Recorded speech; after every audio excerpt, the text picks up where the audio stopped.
अब एक नंबर के ही चौथे प्रश्न को देखिए, इसमें लिखा है x/2 + 2y/3 बराबर -1 है और x - y/3 बराबर 3 है। तो दो समीकरण दिया हुआ है, इसको भी हम लोग विलोपन विधि और प्रतिस्थापन विधि से हल ज्ञात करेंगे। ठीक है, तो सबसे पहले तो विलोपन विधि से हल ज्ञात करने के लिए करना क्या होगा, तो सॉल्व लिख के और उसके बाद लिख देना है विलोपन विधि। तो विलोपन विधि से जब हम लोग हल ज्ञात करेंगे तो इसको थोड़ा सा सेपरेट भी कर लेना होगा समीकरण को।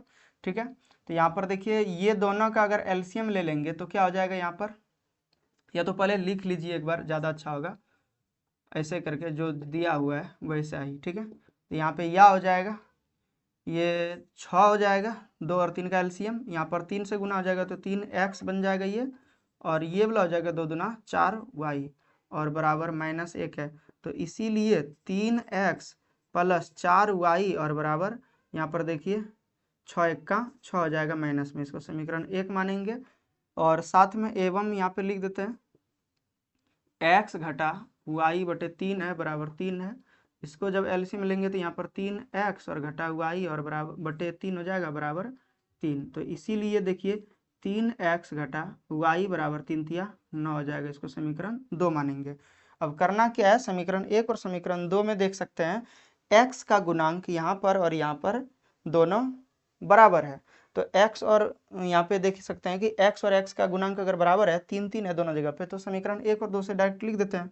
लिखना है अब समीकरण 1 एवं 2 से, तो समीकरण 1 और 2 से अगर चलते हैं तो क्या हो जाएगा 3x + 4y = -6, और यहाँ पर भी हो जाएगा 3x - y = 9। ठीक है, और करना क्या होगा हम लोगों को यहाँ पर, तो देखिए यहाँ पे ये भी प्लस में ये भी प्लस में, तो लिख देंगे घटाने पर।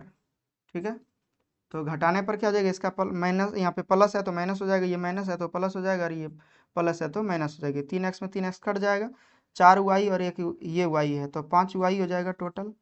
ठीक है, तो यहाँ पर लिख देंगे 5y और बराबर -6 और -9 माइनस में 15 हो जाएगा, 5 से 3 बार में कट जाएगा 15, तो इसीलिए y बराबर देखिए यहाँ पे -3 हो गया। अब यहाँ पर करना क्या है, तो y का मान किसी एक समीकरण में ले जाकर रख देंगे, तो समीकरण उस समीकरण से x का भी मान ज्ञात हो जाएगा। तो लिखेंगे y का मान समीकरण 1 में रखने पर, पहले समीकरण में रख लेते हैं, हालांकि किसी भी समीकरण में यहाँ पे रखिएगा उसके लिए स्वतंत्र है। ठीक है, तो यहाँ पर देखिए 3x + 4y और बराबर यहाँ पर देखिए -6 है, तो y का मान -3 निकला था, तो y के स्थान पे हम लोग -3 लिखेंगे, प्लस देखिए 3x + 4 और गुना -3 और बराबर -6। तो यहाँ पर देख सकते हैं 3x और 4 तिया 12 हो जाएगा माइनस में और -6। अब यहाँ पे हो जाएगा 3x का 3x ही, और यहाँ पर देखिए ये जो 12 है इस साइड में माइनस में है तो इस साइड में आएगा तो प्लस में, और घटा में देखिए 6 है, तो 3x बराबर देखिए यहाँ पर 12 में से 6 घटेगा 6 बचेगा, ये 2 बार में कट गया, तो x बराबर 2 प्राप्त हुआ। ठीक है, तो यहाँ पर लिख देना है अतः x बराबर 2 एवं y बराबर -3 है। तो ये यानी कि विलोपन विधि से हल ज्ञात हो चुका है। अब आप इसका स्क्रीनशॉट ले सकते हैं, प्रतिस्थापन विधि से भी इस सवाल को हम लोग बनाएंगे। इसी सवाल को हम लोग प्रतिस्थापन विधि से बनाएंगे, तो यहाँ पर लिख देना है प्रतिस्थापन विधि, और प्रतिस्थापन विधि से हम लोगों को हल करने के लिए भी तो वही चीज़ हम लोगों को अपनाना पड़ेगा जो पहले से लिखे थे। ठीक है, तो इन दोनों का अगर हम लोग एलसीएम लेंगे तो यह पहले हम लोग लिख देते हैं। ठीक है, समीकरण को x/2 + 2y/3 बराबर -1 है, एवं दूसरा जो समीकरण है x - y/3 बराबर 3 है। तो इसको हम लोग कुछ इस प्रकार से सॉल्व करेंगे, 2 और 3 का एलसीएम 6 हो जाएगा, यहाँ पे 3 से गुना हो जाएगा 3x और प्लस 2 दूना 4y हो जाएगा यहाँ पे बराबर -1, इसीलिए 3x + 4y बराबर -6 हो जाएगा, ये आगे इधर आके गुना में चले आएगा, इसको समीकरण 1 मानेंगे।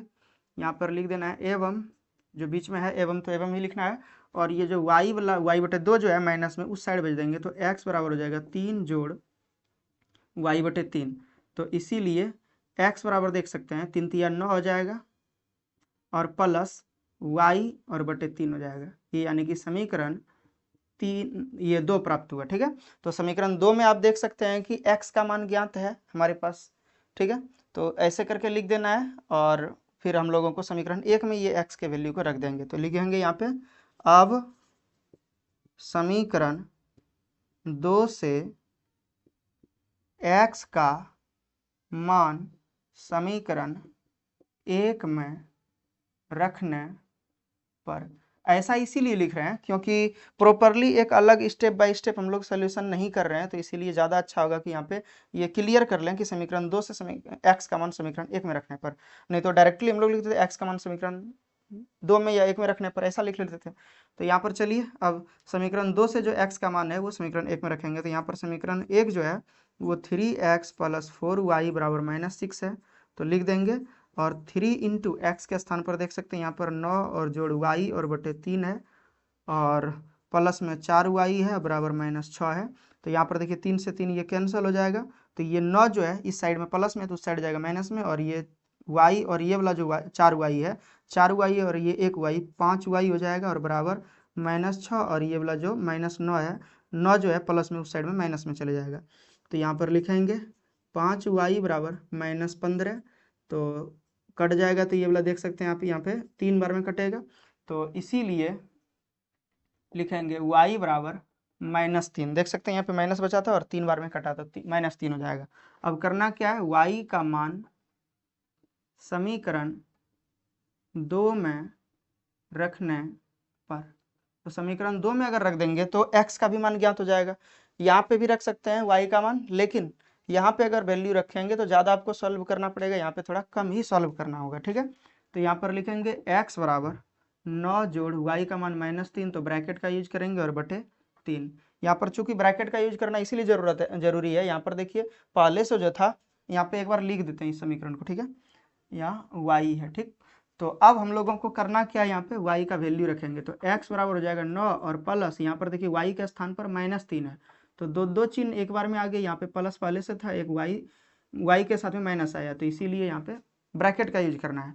अब क्या हो जाएगा, बटे में 3 था तो 3 लिख दिया, और x बराबर अब देखिए हो जाएगा, ये प्लस माइनस माइनस हो जाएगा, 9 में से 3 घटेगा तो 6 बचेगा और बटे 3, तो 2 बार में कट जाएगा, तो इसीलिए x = 2 होगा। अतः x = 2 एवं y = -3 है। तो इस प्रकार से देखें कि दोनों विधि से समीकरण युग्म का हल ज्ञात हुआ। 1 नंबर का पूरा प्रश्न खत्म होता है, ये चौथा प्रश्न था और लास्ट भी प्रश्न था। तो चलिए अब दूसरे प्रश्न को बनाएंगे, इसका आप आगे स्क्रीनशॉट ले सकते हैं।